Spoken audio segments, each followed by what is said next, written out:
안녕하세요. 반갑습니다. 이군영 강사입니다. 오랜만에 워크북 1분 컷으로 돌아오는 것 같은데 기출문제집 제3판 AS 교재 1분 컷 올려드리려고 합니다. 그래서 이동 중에 아니면 뭐 식사하시면서 간단하게 이런 느낌으로 문제를 좀 빨리 풀었으면 좋겠다라고 한번 풀어보겠습니다.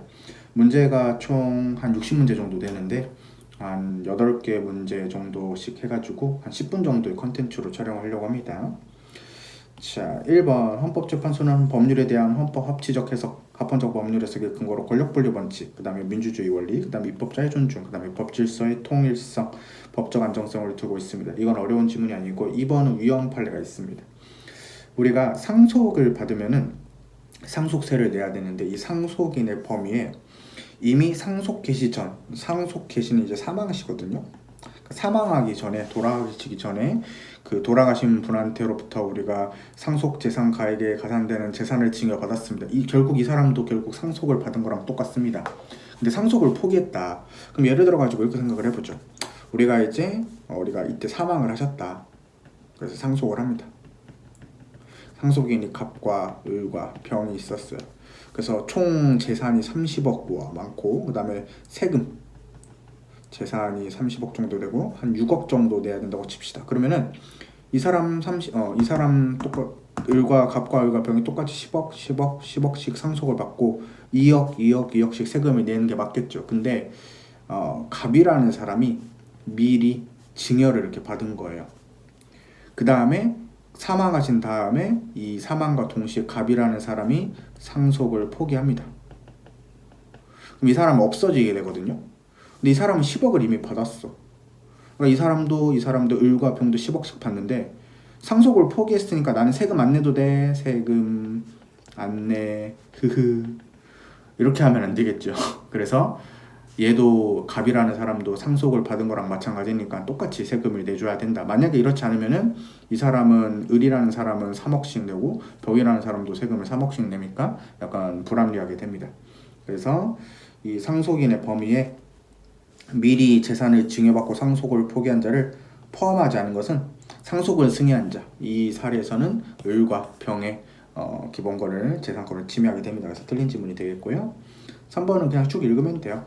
헌법 해석은 헌법이 담고 추구하는 이상과 이념에 따른 역사적, 사회적 요구를 올바르게 수용해서 헌법적 방향을 제시하는 헌법의 창조적 기능을 수행해서 국민 욕구와 의식에 알맞는 실질적 국민 조건을 실현해야 된다. 이런 거 없죠. 어렵지 않습니다. 4번 헌법은 국민적 합의에 제정된 국민생활의 최종 도덕규범이요 정치생활의 가치규범이다. 그래서 정치와 사회질서의 지침을 제공하고 있기 때문에 헌법의 규범을 준수하고 그 권위를 보존하는 것을 기본으로 합니다. 그래서 2번 때문에 조금 설명이 길어졌는데 뭐 이런 식으로 진행을 하려고 합니다.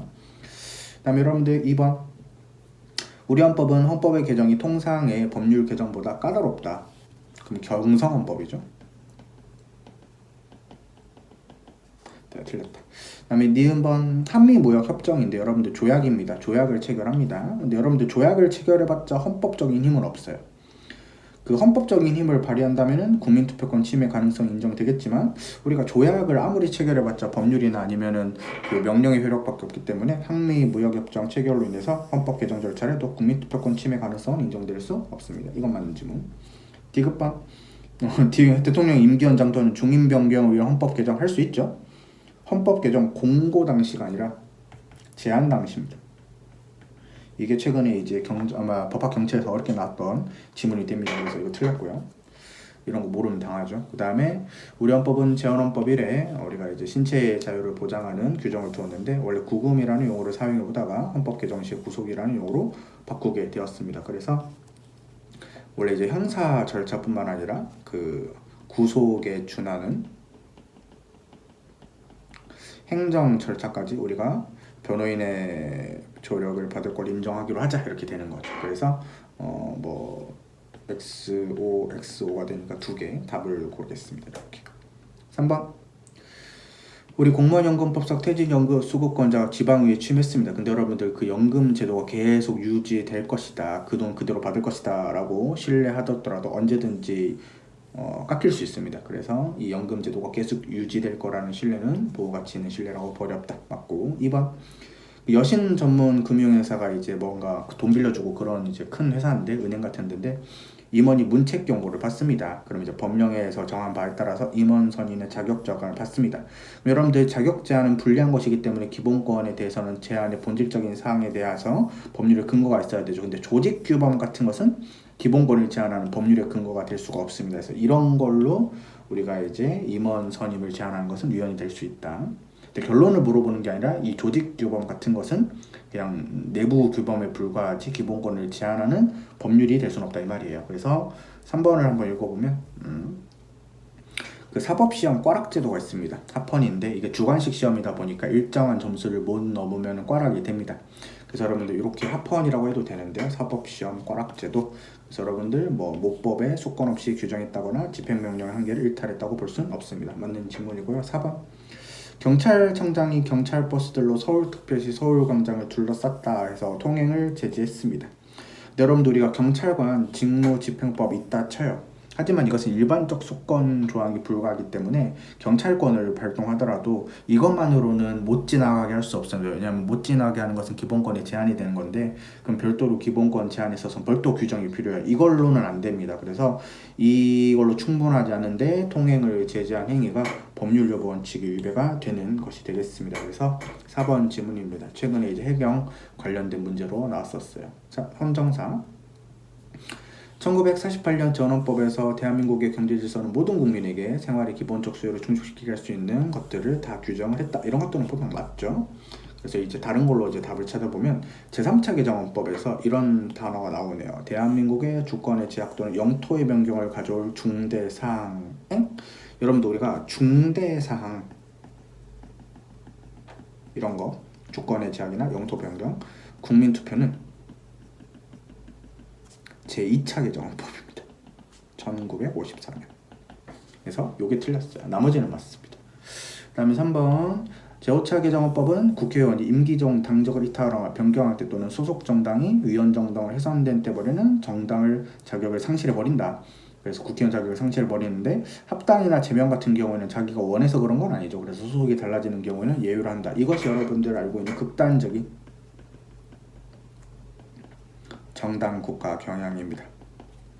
이건 제5차 개정헌법이 맞죠. 그 다음에 제7차 개정헌법이 유신헌법인데 통일주체 국민회라는 것을 설치했습니다. 맞는 지문. 그래서 2번이 답이 돼요.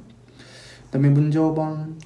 우리 1952년에 1차 개정헌법이죠. 이게 연대 책임을 규정했고 각자 행위는 개별 책임을 진다. 맞는 지문이 되겠습니다. 그래서 우리가 이제 2차 개정헌법이 직, 양, 불, 청의 두 문자를 쓰는데 이게 연대 불신임제입니다.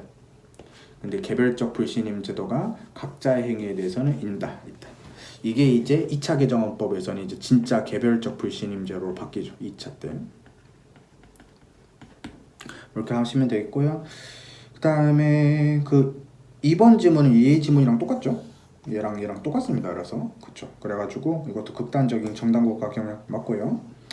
그 다음에 7차 개정헌법에서는 대통령은 통일주체 국무회의에서 토론 없이 무기명 투표로 선거하고 그 다음에 국회의원의 3분의 1에 해당하는 국회의원도 대통령이 추천한 다음에 통일주체 국무회의에서 선거하도록 규정했습니다. 이게 맞고요. 그 다음에 8차 개정헌법에서는 통상조약이 아니라 5호 통상항해 조약이고요.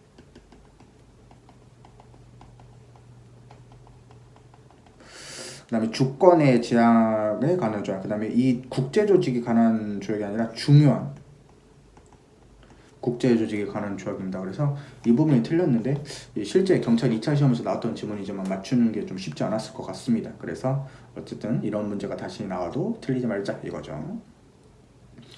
6번 문제. 대한민국의 민법상 미성년인 자는 인지되면은 우리가 국적을 취득할 수가 있는데요. 부 또는 뭐가 대한민국 국민이란 요건을 모두 갖춘 때가 아니라 인지 신고를 하는 때입니다. 한때 대한민국 국적을 취득하기 때문에 틀렸다. 그 다음에 니은번 대한민국 국민으로서 양자로서 입양 당시 대한민국의 민법상 성년이다. 외국인이다. 대한민국에 2년간 계속해서 주소가 있는지 아닙니다. 여러분들 우리가 그 귀화허가를 받을 때 간이 귀화가 가능한데 2년이 아니라 3년입니다. 3년. 그래서 틀린 지문이 되겠습니다. 2년 동안 계속해서 주소가 받으려면은 그 외국인이 대한민국 배우자랑 결혼을 했었을 때 대한민국에서 살 때 2년이 됩니다. 그건 좀 더 짧은데 그 일반적인 양자로서 입양됐을 때 간이 기하를 하려면은 2년이 아니라 3년입니다. 틀렸고 디귿번 국적 이탈 신고하려면은 우리가 가족관계의 증명서를 첨부해서 제출해야 됩니다. 뭐 남아있는 가족은 없냐 이런 거죠. 그래서 국적 이탈의 자유를 침해하지는 않습니다. 그래서 틀렸고요. 그다음에 리을번 복수국적자가 외국의 국적 주소가 있는 경우에만 국적 이탈 신고할 수 있습니다. 헌법이 위배되지 않습니다. 요즘 많이 나오고요. 이민 여러분들 이민 갔다고 해가지고 다 외국 사람이 되는 건 아니에요. 그냥 주거지만 옮길 수도 있어요. 그래서 우리가 국적을 상실하지 않는 이상 또 재외 국민으로서 기본권을 가질 수 있습니다. 그 다음에 비급번 그 직계 존속 엄마 아빠가 외국에서 살려고 하지도 않고 단순하게 여행 갔는데 갑자기 애가 나왔다? 좀 이상하죠? 그 임신 후반기 굳이 여행을 왜 갔을까? 아마 이제 그 이중국적에 문제가 생기죠. 그러면 병역 의무를 해소한 경우에만 국적 이탈을 신고할 수 있습니다. 그래서 조금 우리가 부담스럽지만 이러한 것들 편법을 막기 위해서 국적 이탈의 자유를 침해하지 않는다. 맞는 지문이 되겠죠. 오케이. 그다음에 15번 질문 볼까요?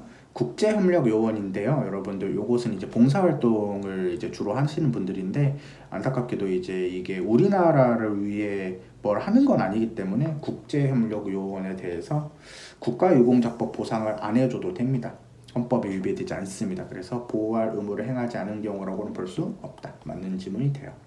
그럼 여러분들 우리가 1개, 2개, 3개, 4개, 5개, 6개, 7개 해가지고 15번 지문인데 적절하지 않은 것은 4개나 되니까 답을 4번을 고를 수가 있을 것 같아요. 뭐 이런 식으로 풀어나가겠습니다.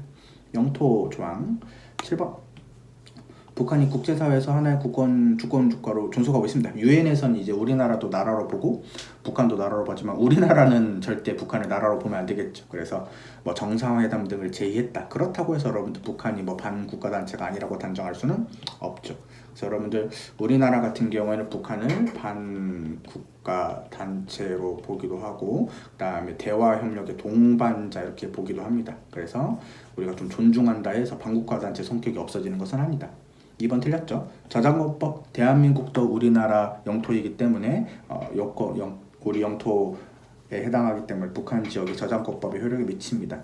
3번 북한 지역도 대한민국의 영토에 속한 한반도의 일부를 이룬 것이니까 대한민국에 주권 미치고 북한 주민도 대한민국 국적을 취득 유지하는 데 아무런 영향이 없습니다. 맞고요.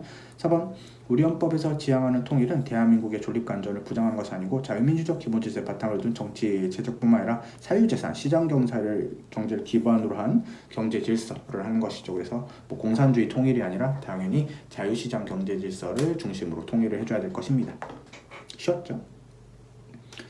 8번 적절하지 않은 것. 여러분들 국제법 존중주의가 있죠. 그래서 여러분들 우리가 국내법에는 헌법 있고 그 다음에 법률 있고 그 다음에 명령 있고 그 다음에 조례가 있어요. 그 다음에 조약이 있죠. 조약이 국회의 동의를 얻으면 법률 효력이 있고요. 조약이 국회의 동의를 받지 않아도 대통령이 여러분들 조약을 체결 비준할 수 있으니까 명령 효력이 있습니다. 그렇다고 해서 조약이 우리나라 법보다 무조건 우선순위 있는 건 아니에요. 그래서 우리나라가 가입한 조약과 일반적으로 쓰는 국제법규가 국내법과 같은 효력을 가지는 건 맞는데 우선한다는 건 아닙니다. 그래서 충돌하는 경우에는 신법 우선의 원칙, 특별법 우선의 원칙으로 따져봐야 된다는 것이지 우리가 조약이 무조건 우리 법에 우선한다는 건 아닙니다. 2번 인권에 관한 세계선언 별거 아니에요. 그래서 법적 구속력을 가지지 않습니다. 그래서 일반적으로 승인된 국제관습법이라 할 수 없고요. 3번 우리 조약은 위에 이제 필기를 한 게 다행이네요. 여러분들 우리가 법률 아니면 명령의 효력을 가지거든요. 그래서 무조건 헌법이 이깁니다. 그래서 우리 헌법은 어떠한 조약에 대해서도 헌법적인 효력을 부여하지 않습니다. 왜냐하면 국민투표를 필요로 하지 않으니까. 그래서 맞고요. 그 다음에 조례가 이것도 또 쓸 수 있는데 다행이다. 조례가 국내 법령과 동일한 효력을 갖는 조약이 위반된다. 여러분들 조약은 지금 필기 보이죠? 법률 또는 명령의 효력을 가져요. 어쨌든 조례보다 위입니다. 그래서 조약은 항상 조례보다는 우선할 수 있어요. 그래서 우리가 국내법에 위반되는 경우에는 국내 법령과 동일한 효력을 갖는 조약에 조례가 항상 지기 때문에 조례가 효력이 없다. 맞는 지문이 되겠습니다. 그래서 1번입니다. 이런 식으로 여러분들 우리가 풀어나갈 수 있도록 할 텐데요. 제가 이제 오랜만에 찍다 보니까 시간 조절이 좀 안 됐는데 좀 더 1분 컷 취지에 맞도록 잘 촬영을 할 수 있도록 해보겠습니다. 여러분들 오늘도 고생 많으셨고요. 2회차 때 찾아뵐 수 있도록 하겠습니다. 고맙습니다.